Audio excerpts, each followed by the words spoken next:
Hola, ¿qué tal? Buen día, yo soy Javier Gracia.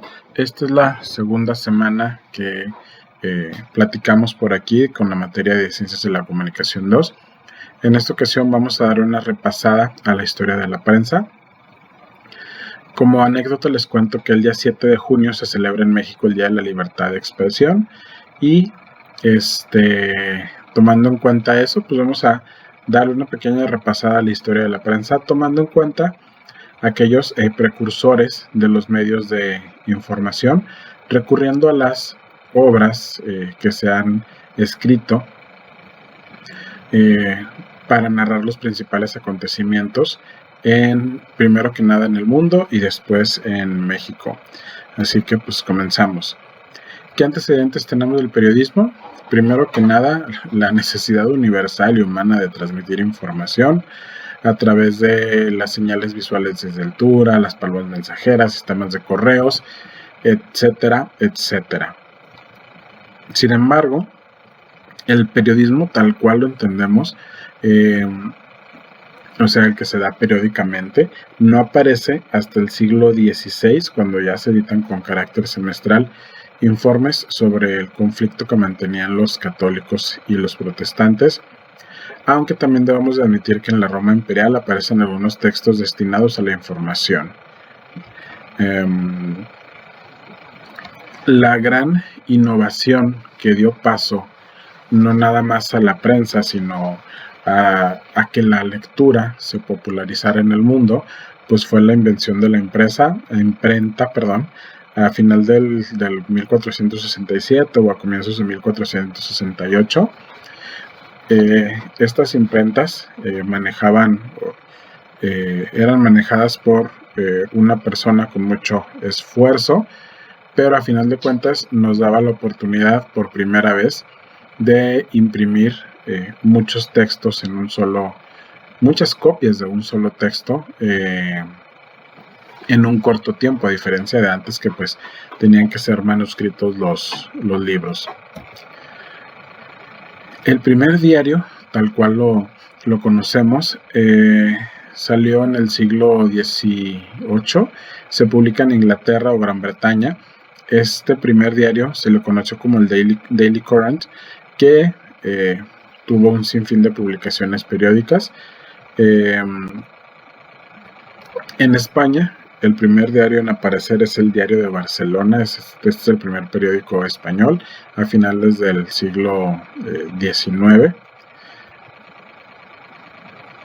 El gran avance en las comunicaciones hizo posible que los medios de comunicación estuvieran presentes en cada paso que dábamos en la vida, que tuviéramos una tendencia a querer ser informados y que además los diarios tuvieran cierta uniformidad en la información, así como que pues todos buscamos que haya objetividad en esta misma información.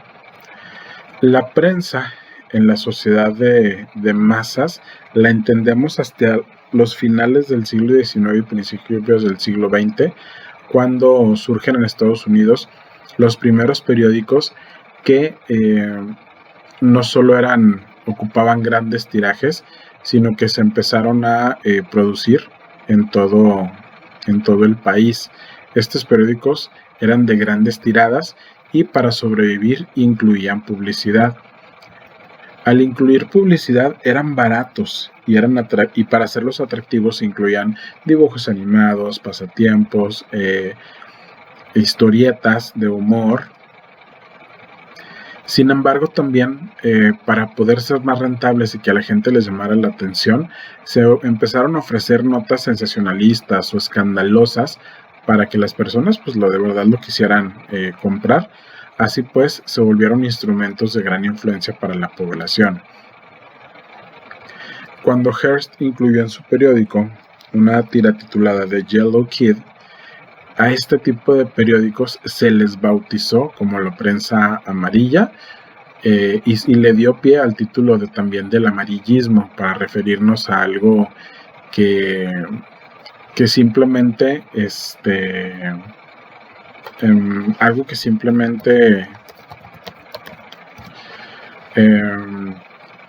Este tipo de periodismo presenta notas con titulares llamativos, escandalosos, exagerados, y que solo hacen esto para aumentar sus ventas, cuando en algunas ocasiones ni siquiera tienen la evidencia de que esto que ellos dicen sea completamente cierto, porque a veces ni siquiera tienen una investigación bien definida.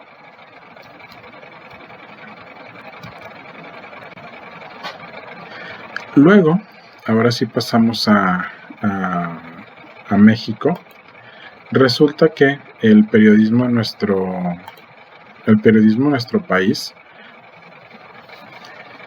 de manera ya formal, comienza con el movimiento independentista, a pesar de que los antecedentes son los pregoneros de la Nueva España, algunas hojas volantes o papeles informativos, y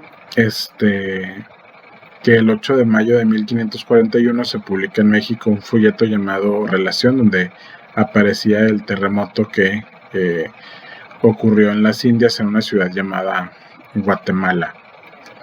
Como les contaba, a pesar de eso, Juan Ignacio Castorena y Ursúa inicia el periodismo regular de la Nueva España al fundar en enero de 1722 la Gaceta de México y Noticias de la Nueva España.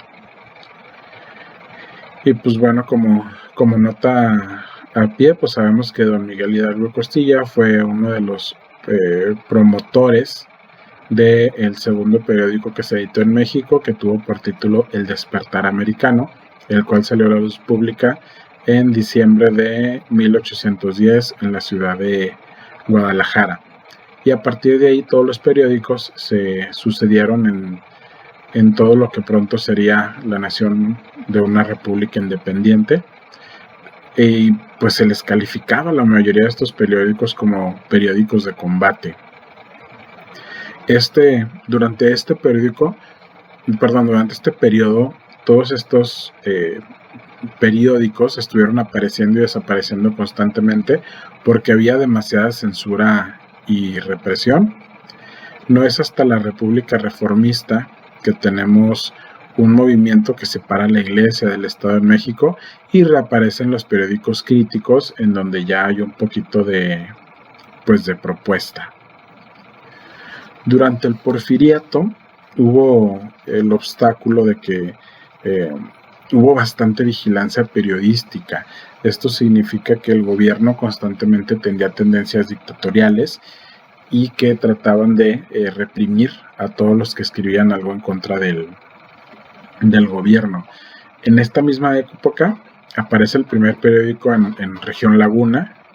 Este periódico fue editado en Lerdo, Durango, y llevaba por nombre La Evolución. Su director era el licenciado José Agustín Escudero, y apareció por ahí del año 1900. Además de había por ahí otros dos que su contenido era meramente político, y llegaron hasta el año más o menos de 1904, cuando pues dejaron de circular. En la época de la Revolución, de los 25 diarios que había para 1918, en la Ciudad de México ya solo quedaban dos, el Universal y el Excelsior. No sé si les suenen. Y por ahí de inicios del siglo XX se origina un camino en la producción periodística que pasó de ser polémica y proselitista a ser un poquito más objetiva y ya hacer más reseñas de acontecimiento. En esta época nacen el Reforma, el Economista, la Jornada, el Financiero, el Esto. Y además, como una pequeña nota, en esta época se crea la productora e importadora de papel S.A. o PIPSA. Este fue un monopolio del Estado para tratar de controlar a los periódicos, porque pues si tú querías tener papel para imprimir tu periódico, pues este papel solo lo importaba el Estado. Si nos vamos hasta el siglo, de ahí más bien damos un salto hasta el siglo XX, entre 1940 y 1958, en nuestro país pues reinaba el analfabetismo. Entonces la opinión pública es casi estrictamente un fenómeno más de la ciudad que del campo, y por tanto la red de periódicos pues eran locales más que nacionales.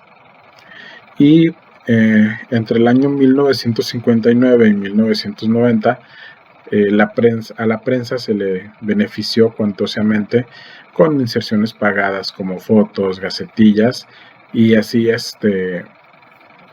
lograban vender, al igual que la prensa en Estados Unidos, a través de la publicidad. A finales de los años 90 existió una tendencia de algunos diarios a ser ya un poquito más plurales, sobre todo en las páginas editoriales, dándole voz a otras voces, dándole espacio a otras voces que pudieran hablar desde otro terreno. En principios del siglo XXI, la prensa mexicana, con el afán de modernizarse y no quedarse atrás, tanto en lo político, social, etcétera, ya empezó a tener propuestas de periódico de investigación, crítica, denuncia. Y actualmente pues sabemos que el periodismo impreso prácticamente tiene los días contados o está a punto de morir. Cada vez son menos los diarios de circulación nacional y son más los diarios locales, o son diarios de circulación nacional que tienen espacios en cada población, de tal modo que se comparten las noticias. Actualmente el periodismo lo encontramos más en línea y alguna que otra revista. Este periodismo en línea, ¿qué es lo que vende? Si ya no venden el papel, pues venden suscripciones. Hay algunas notas que no puedes abrir a menos que pagues por ellas, y además de las suscripciones, pues también se vende bastante publicidad. No me dejarás mentir que si abres la página del Siglo de Torreón y buscas una noticia nacional, te va a salir un montón de publicidad, mientras si buscas una noticia local, quizás no la puedas terminar de leer a menos que estés por ahí suscrito. Así que pues en estos 12 minutos que duró este video, espero que le hayamos dado una repasadita rápida a la historia de la prensa. Hay que comprender que como era el medio más importante por el cual te podías informar en el país en algún momento, pues tuvieron mucho poder, tanto poder público como poder político, pero al estar controlado por sus anunciantes, pues también sabemos perfectamente que había noticias que simplemente no podían salir cuando no le beneficiaban a las personas que estaban más cerca del periódico o a las personas que pagaban. Entonces hasta ahí terminamos por el día de hoy. Que tengan una bonita semana. Ya saben que las dudas me las pueden mandar por WhatsApp o al correo electrónico, o inclusive a través de mensaje por allá en la plataforma. Estoy tratando de revisar mis mensajes de la plataforma todos los días a las 8 de la mañana, así como mis correos. Que tengan una excelente semana. Hasta luego. Yo fui Javier Gracia.